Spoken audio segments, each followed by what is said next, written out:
자, 이번 시간에는 프로세스 스케줄링에 대해서 배우도록 하죠. 실행되는 프로그램을 어떻게 계획을 잡을 거냐라는 거죠. 계획을 잡는 작업이에요. 우리가 병원으로 얘기하면 환자들을 어떻게 잘 스케줄, 계획을 짜서 정해진 시간에 많은 환자를 치료할 수 있도록 해야 된다라는 말이죠. 자, 우리가 배웠던 내용을 다시 한번 생각을 해보겠습니다. 메모리가 있고요. 롬이 있고 램이 있습니다. 자, 디스크에서 운영체제 핵심 프로그램이 올라와서 바로 운영체제가 딱 세팅이 되면서 우리는 컴퓨터가 시작이 되는 겁니다. 그러면 여러분들이 어떤 프로그램들을 실행할 거 아닙니까? 디스크에 있는 프로그램들을 실행한다는 것은 바로 메모리에 적재가 된다는 거죠. 그렇죠? 이 프로그램이 적재가 되는 거고 적재가 되는 거죠. 그래서 프로세스가 되는 거고, 프로세스가 이렇게 세 개, 여러 개가 있다는 얘기는 이 환경은 무슨 프로그램 환경? 다중 프로그래밍 환경입니다. 그렇죠? 다중 프로그램. 자, 그러면 운영체제는 이 세 개의 프로세스를 실행하는 데만 실행하는 데만 목적을 두는 것이 아니라 우리는 자원이 정해되어 있죠. 그죠? CPU도 하나. 메모리도 제한된 범위. 뭐 디스크도 자원이죠. 디스크. 혹은 뭐 파일도 될 수 있고요. 혹은 프린트도 될 수 있습니다. 그러니까 컴퓨터에서 존재하고 있는 모든 것들을 우리는 다 뭐라고 얘기하죠? 이거를 자원이라고 하는 겁니다. 리소스. 그러니까 자원은 정의되어 있다는 얘기죠. 개수도 정의되어 있고. 그러나 프로세스는 3개, 4개, 5, 6, 7개 계속 여러 번 실행시킬 수 있다는 거죠. 여러 개를. 그럼 실행시키다 보면 모자랄 거 아니야. 그죠? 그러니까 정해진 자원, 정해진 CPU 하나, 메모리의 한계점, 이걸 적절하게 잘 활용할 수 있도록 우리는 계획을 짜야 된다는 얘기입니다. 이 계획을 뭐라고 한다? 이 프로세스를 잘 운영될 수 있도록 계획을 짜야 되는데 이 계획을 뭐라고 하는 거야? 이걸 프로세스 스케줄링이라고 합니다. 예를 들어서 병원에 환자가 2명이 왔어요. 한 명은 감기 환자고 한 명은 굉장히 많은 시간을 요하는 수술 환자입니다. 그럼 수술 환자를 먼저 하는 것보다는 물론 급하면 어쩔 수 없지만 수술을 해야 되는 시간이 텀이 있다고 하면 비록 수술 환자가 먼저 들어왔다고 해도 감기 환자 주사 한 방 놔주는 게 낫죠. 왜? 감기 환자를 수술한 다음에 치료한다는 것은 너무 많은 시간이 낭비될 테니까 그렇습니다. 그렇죠? 그러니까 우리가 스케줄을 한다는 것은 어떤 의미다? 자, 이 종류가 여러 가지가 있는데 FIFO가 있어요. 먼저 들어온 애를 먼저 처리하겠다. 이런 뜻이고 나중에 배워요. Short Job First라는 게 있어. 이건 뭘까요? 짧은 작업 우선 처리하겠다. 금방 얘기한 것처럼 수술 환자와 감기 환자가 있는데 수술 환자가 먼저 들어왔다면 수술 환자보다는 감기 환자를 먼저 치료해주고 수술하는 게 낫지 않느냐. 짧은 작업.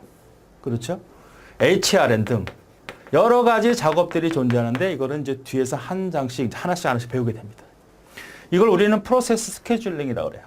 그러니까 운영체제라고 하는 이 악덕 병원장은 여러 명의 환자를 치료하긴 하는데 이걸 효과적으로 치료하기 위해서 정해진 자원을 효과적으로 쓰면서 어떻게 하면 정해진 시간에 많은 환자를 치료할 수 있도록 고민해야 되는 것이죠. 그 계획을 바로 프로세스 스케줄링이라고 한다. 프로세스는 여러 가지 다양한 형태죠. 항상 똑같은 형태의 프로그램만 있는 게 아니고 프로그램이 작을 수도 있고 긴급을 요하는 프로그램도 있을 수 있고 여러 가지 다양한 형태가 있다면 어떤 것을 우선 처리해 주느냐에 따라서 성능이 좋고 나쁘고 달라진다는 얘기입니다. 이것을 우리는 뭐라 그런다? 프로세스 스케줄링이라고 한다. 자, 그런데 프로세스 스케줄링도 우리 이제 근본적으로 보면 3가지로 나눠서 생각할 수 있는데 상위 스케줄, 그 다음에 중위, 그다음 하위 스케줄입니다. 이 3가지가 있는데 우리가 지금 말하는 것은 바로 얘입니다. 이게 바로 프로세스 스케줄링이에요. 요거는 뭐냐? 요거는 중위는 CPU 스케줄링이라고 해요. 요거는 뭐냐? 잡 스케줄이라고 그래요. 잡 스케줄. 자, 우리가 옛날에 배웠던 작업을 한번 해보죠. 자, 여기 메모리가 있고요. 그 다음에 디스크가 있습니다. 그래서 프로그램이 있다면 이 프로그램이 메모리로 진입되는 상태, 이 상태가 무슨 상태라 해서 준비 상태라 그랬죠. 요걸 뭐라 그랬어요? 서브밋이라 그랬지. 제출한다니. 그래서 준비해서 어디로 갑니까? 예, 실행 상태로 가죠. 요걸 뭐라 그랬어요? 디스패치라 그랬죠. 그 다음에 대기 상태로 가죠. 자, 그러면 이렇게 진행될 수 있지만, 이렇게 진행될 수 있지만, 이렇게 될 수는 없다. 또 이렇게 될 수는 없다고 말씀드렸습니다. 그렇죠. 그랬을 때 여기를 결정해 주는 게 바로 뭐다? 이겁니다. 프로세스 스케줄링. 그 다음 여기를 결정해 주는 게 바로 뭐다? 잡 스케줄링이에요. 잡 스케줄링. 계획을 짜는데 디스크에 있는 프로그램을 메모리로 어떻게 진입을 시킬 거냐를 결정해 주는 그런 스케줄링을 잡 스케줄링이라고 해서 이것은 작업이 여기보다 느리다. 매우 느리기 때문에 무슨 스케줄이다? 롱텀이다. 이렇게 얘기를 합니다. 롱텀이다. 이렇게 얘기합니다. 롱텀. 이거는 상당히 빠르기 때문에 쇼트 텀이다. 이렇게 얘기를 하죠. 그럼 대체 요거는 뭐냐? 우리는 항상 생각할 때 뭐부터 생각을 했나요?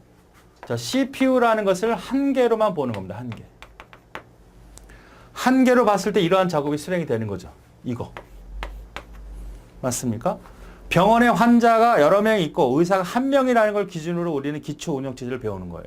그런데 CPU가 여러 개가 존재할 경우가 있죠. 그럼 어떤 CPU를 결정해 줄 거냐를 결정해 주는 게 바로 CPU 스케줄링입니다.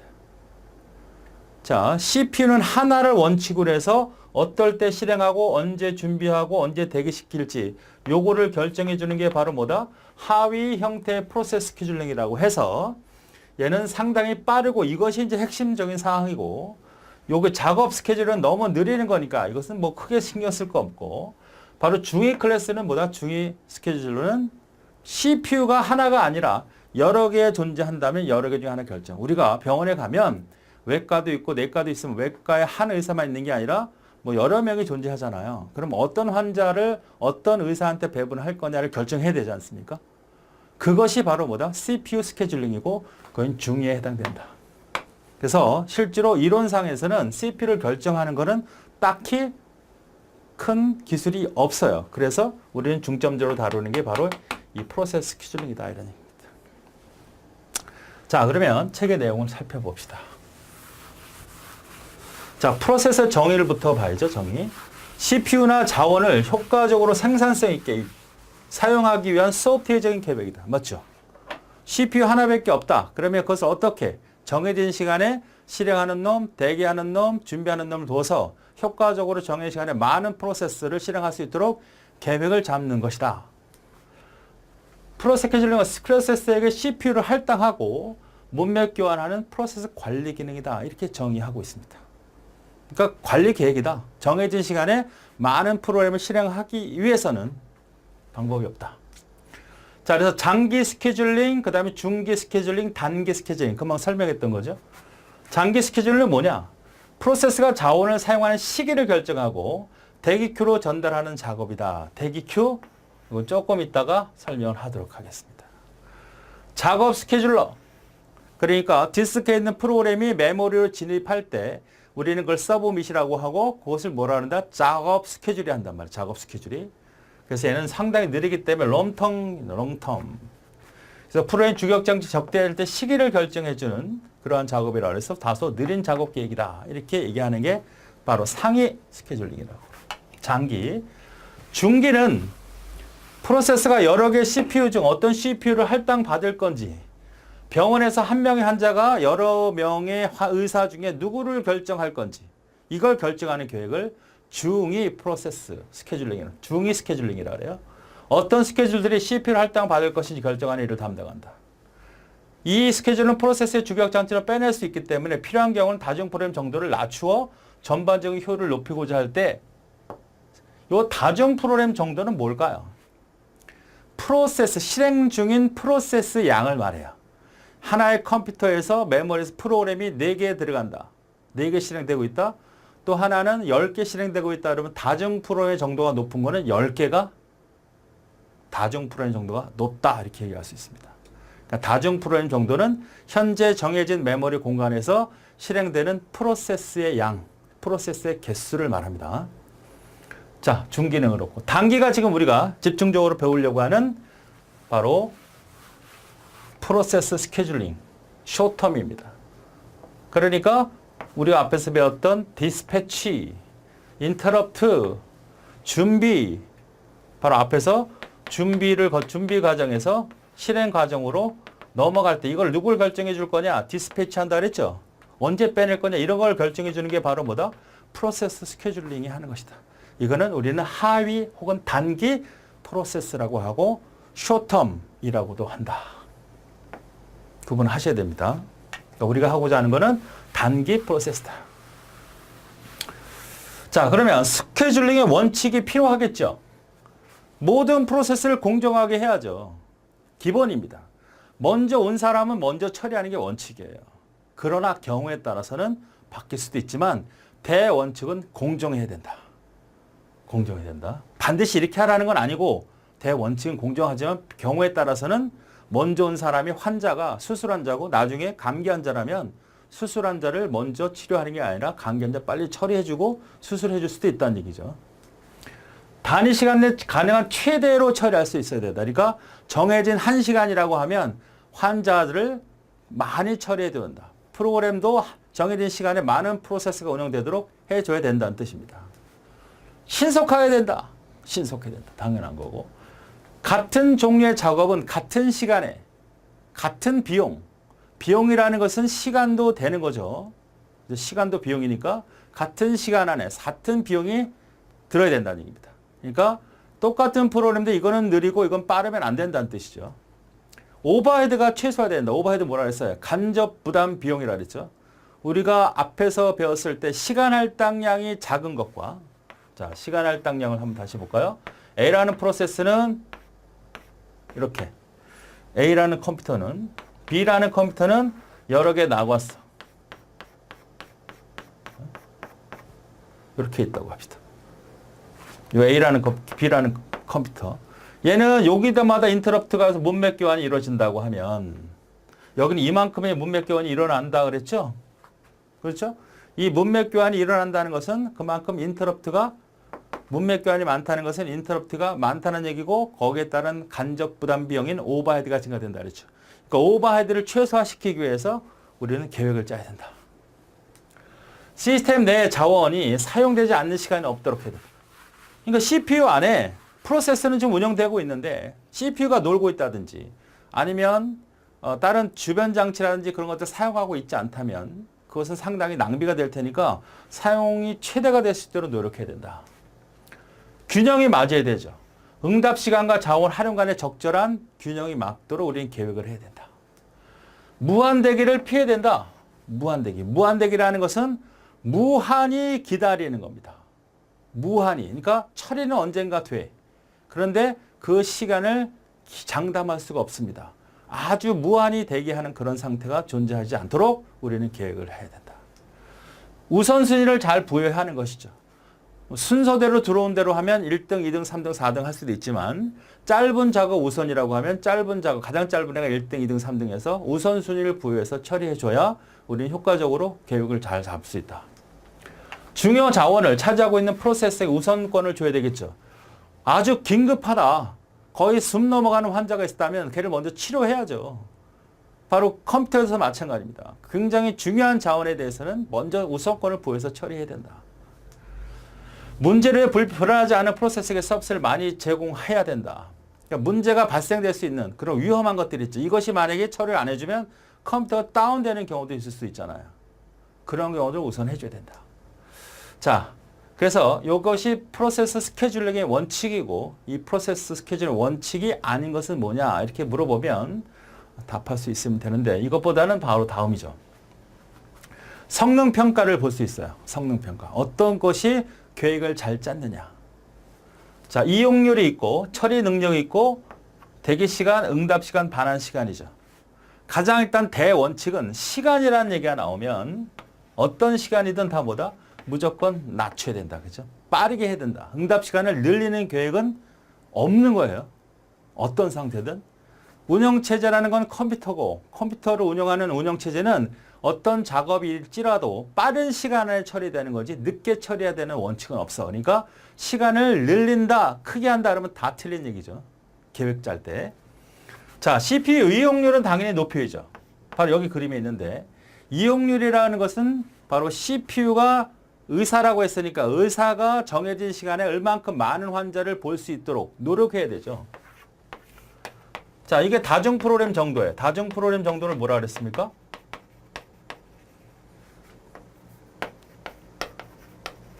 얘를 프로세스, 실행되는 프로세스 개수, 병원으로 얘기하면 환자 수에 해당돼요. 여기는 이용률이에요. 그러면 쭉 진행하는 게 좋겠죠. 사람, 환자 수가 늘어나면 늘어날수록 이용률은 높아지는 거 맞죠? 그렇죠. 정해진 시간에 의사가 1시간 동안에 10명을 치료할 수도 있지만 100명을 치료할 수도 있지. 그런데 100명까지는 아니 100명, 1000명 할 수 있지. 그러면 CPU 이용률은 늘어나지만 환자, 의사도 뭐야? 사람이잖아. 기계가 아니니까 기계도 마찬가지고 한계가 있는 거예요. 그죠?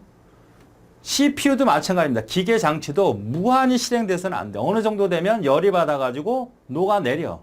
그래서 이렇게 무한히 증가시키는 게 아니라 적정선을 지켜야 된다는 얘기야. 그래서 이 시점을 맞추도록 하라.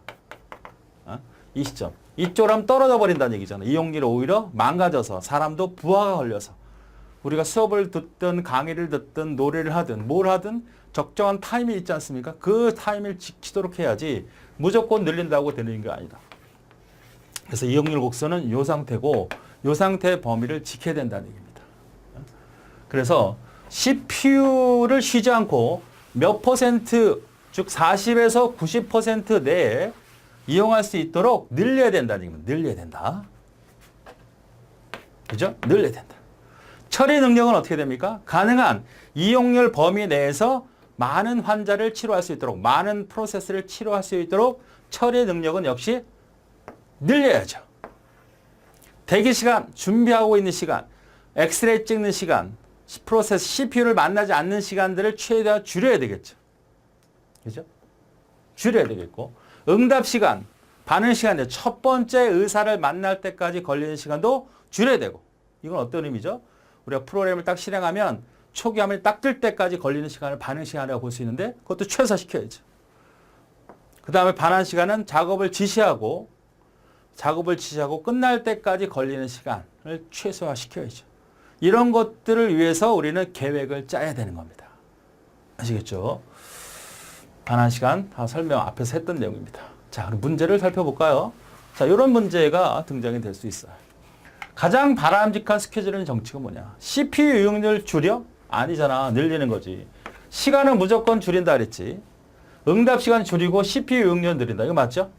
대기 시간 늘리면 반환 시간 처리를 늘리다. 반환 시간 줄여. 그러니까 시간은 무조건 줄이는 거예요. 그죠? 시간은 무조건 줄이는 거고 우리가 CPU 스케줄링, 프로세스 스케줄링 걸고 어떤 내용들을 담고 있는지 이런 내용 형태로 출제가 되니까 잘 숙지하시기 바랍니다.